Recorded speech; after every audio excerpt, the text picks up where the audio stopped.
Za Slovenijo je potrebno, da začne dialog, družbeni dialog, tako med političnimi skupinami, civilno družbo in gospodarstvom, ki bo odprt, ki bo racionalen, ki bo temeljil na neki zdravi kmečki pameti in ne na političnih floskulah in ne samo iz vidika, kdo bo zmagal na naslednjih volitvah. Kajti tam notranji konsenz potrebujemo, če želimo ostati otok neke normalnosti in stabilnosti v teh trendih, ki prihajajo tako v Evropi kot v svetu. Vidimo, kaj se dogaja.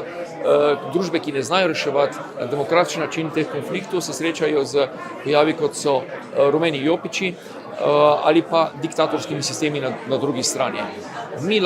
Naša glavna vrednota so lahko te zgodovinske izkušnje, od Krekovih zadrug do samoupravljanja, do iskanja tega nacionalnega konsenza, ki smo ga tudi dosegli leta 1991.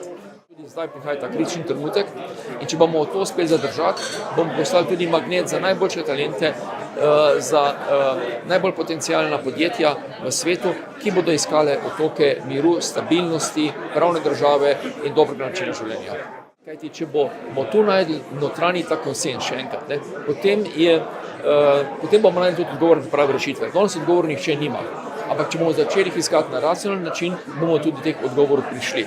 In bomo znali, ko se bojo pojavili tudi novi izzivi, moj način, kako bomo te odgovore našli. Odgovori so pa tako v gospodarstvu, odgovori so potrebni novi tako v zdravstvenem sistemu, v šolskem sistemu, funkcioniranju pravne države. Kajti to so vse neločljive komponente za delovanje in sistema, družbe in za njen uspeh.